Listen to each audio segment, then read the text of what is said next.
The story begins at a model show where suddenly a model's vision goes completely blurry. She rushes into the audience and grabs a water bottle from a woman drinking it. She starts attacking people. Even outside, she fights with the paparazzi. She grabs a motorcycle and flees the scene. This model was driving so violently and recklessly that a car slammed into her, but the model gets back up.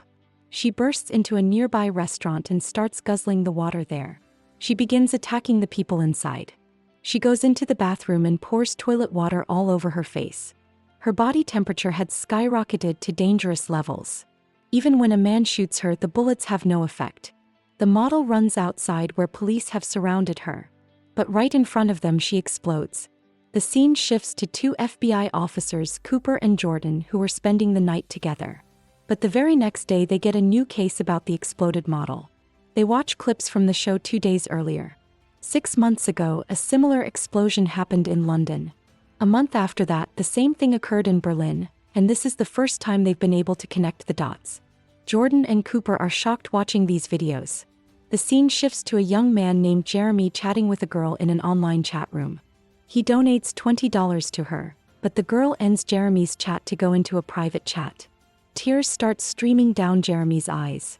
He goes outside and gets into a fight with his mom. Jeremy doesn't want to go to school. He hates school. Jeremy had ordered a pump to increase his size, but using it gave him side effects. Jeremy writes about this in a chat room, and a man there tells him about another solution. Meanwhile, the FBI agents arrive to examine the exploded body. During the blast, this body's temperature got so high that it liquefied the internal organs. The doctors can't make sense of it. There's no trace of any chemical agent in the body. This body's temperature is still 175 degrees. The doctor calls it an unknown virus. Elsewhere, Jeremy arrives at a plastic surgery center. The doctor there tells him, "I can make you a Chad." He says, "Look, right now you're an incel. You try, but you don't get any female, and that fact is driving you literally insane." Jeremy knows he's ugly. The world tells him that every day. The doctor says, "Jeremy, this isn't your fault. It is the fault of your parents' chromosomes, but I've changed the lives of many people like you." The doctor explains that Chads are the good-looking men of our culture, and the difference between you and a Chad is literally a few millimeters of bone. It's your bones that keep you from the happiness you are entitled to. On the other side, Cooper finds a pattern. They discover that the 3 people who exploded and died all underwent sudden massive body transformations right before becoming models. But other than that, there's no connection between the 3. Meanwhile, Jeremy, after getting plastic surgery, arrives at a bar. Some girls buy him a beer. They call him over to join them. Jeremy dances in front of them, but from drinking too much, he starts throwing up. In the end, he realizes those girls left the entire bill for Jeremy and disappeared. Jeremy gets furious. He goes to the plastic surgery center and points a gun at the doctor, saying, "You lied." The terrified doctor says, "I can fix this. There is one more tool in my arsenal. It will make you perfect." The doctor takes Jeremy and books a hotel room. In the room, he tells Jeremy, "She will be here in 2 minutes. Just lay on the bed." A girl named Claire arrives. Jeremy is drawn into an intimate encounter with her. Jeremy is confused about what's happening.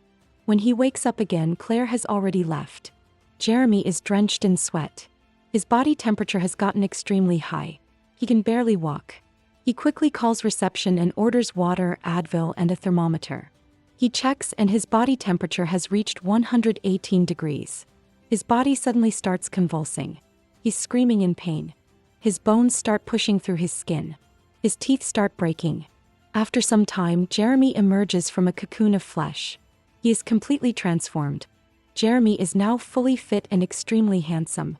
On the other side, the FBI learns that this virus is even more virulent than Ebola. This virus's travel agent was bodily secretions.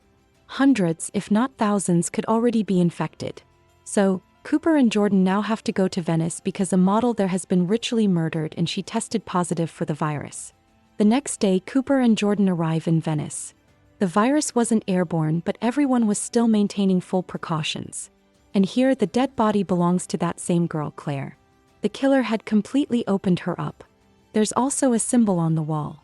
It's an Egyptian hieroglyph, Nefer, which means beauty.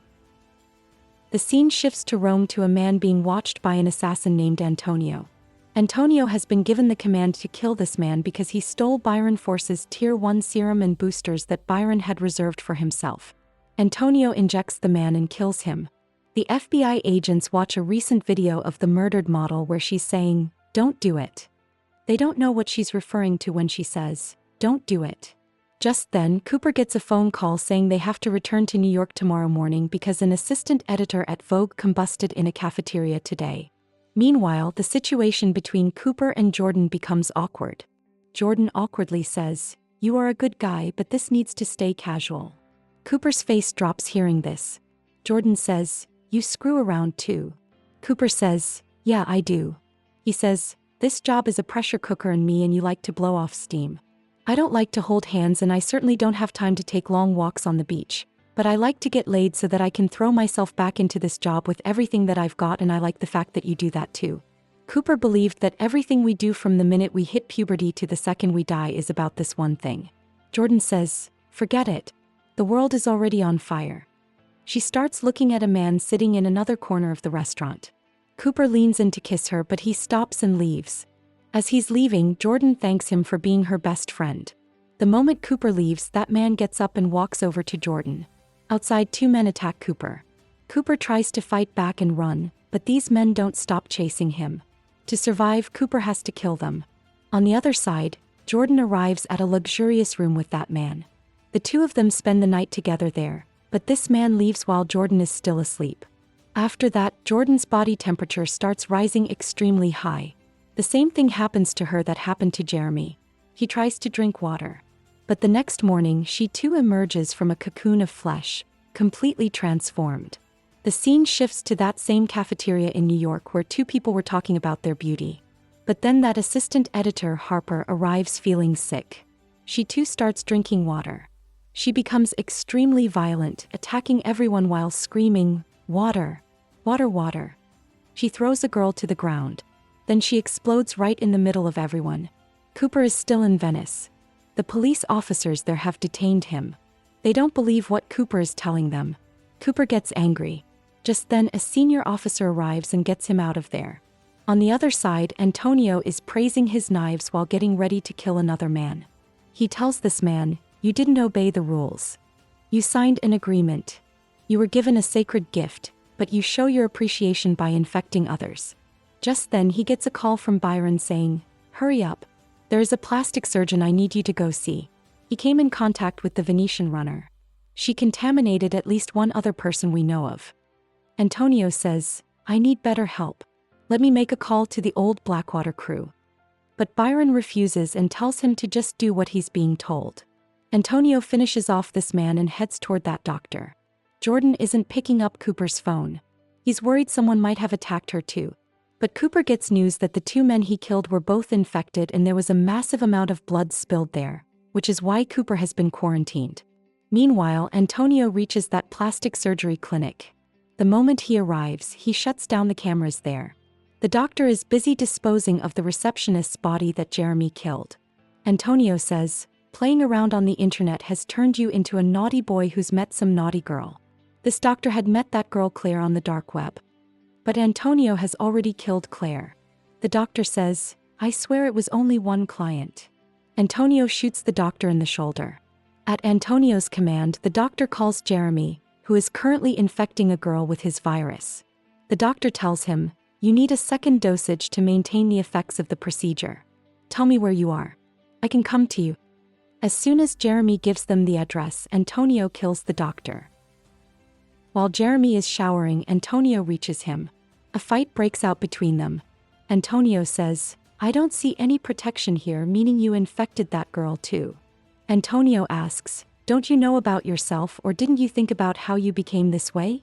Antonio makes Jeremy call that girl who is feeling sick right now. Jeremy says, "Tell me your address. I'll come there and take care of you."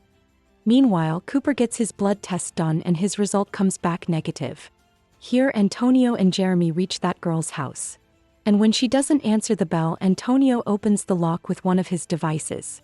They hear some noise from upstairs. Upstairs in the bathroom, there's blood everywhere. That girl has transformed too. He suddenly attacks them. Jeremy grabs a pan and hits her. Jeremy kills this girl. After that, Antonio points his gun at Jeremy. Jeremy says, "But I saved your life." Antonio doesn't listen. Jeremy says, "I don't care. I was a loser before this anyway. Pull the trigger." Antonio says, "This is the part where people beg." But Jeremy says, "Beg for what?" He says, "I have nothing and I spent my entire life just wanting to feel and it felt so good. So pull the trigger." But now Antonio doesn't kill him. He takes him to a restaurant. Antonio starts ordering food. Jeremy asks, "How long are you going to do this?" Antonio says, "We are having fun." He tells Jeremy to smile at the people watching them from behind. He says, "How you're good looking." The two of them go to their table. From their conversation, Antonio realizes that Jeremy used to be very ugly before and has a lot of anger toward the world for treating him so badly. Antonio says, "You and me have a lot in common." He reveals that he too has taken this serum straight from a lab, a more purified version. One dose of this is the closest thing to the fountain of youth and it's extremely expensive. But a lab tech steals a trial version and starts spreading this, which becomes a problem because this easy access prevents people from wanting to spend money on the expensive name brand serum. So the company hires Antonio to take care of their problems. Antonio tells Jeremy, "You didn't bolt from that girl's house when you had a chance. You saw another opportunity to kill and you felt compelled to take it. You got real darkness and you like my son." And here we learn that Antonio is 65 years old. And now he's going to keep Jeremy with him in this work as a protégé, a killer. On the other side, Cooper reaches New York. Here, that assistant editor's liver was 180 degrees hot 10 hours after the blast. The other people present in the cafeteria have also been quarantined. They're positive too. And with this, the first part of our story ends right here. You'll get the rest of the story in the next part. So, don't forget to like the video and subscribe to the channel to watch it. Subscribe to Movo Reels, where every movie tells its story again.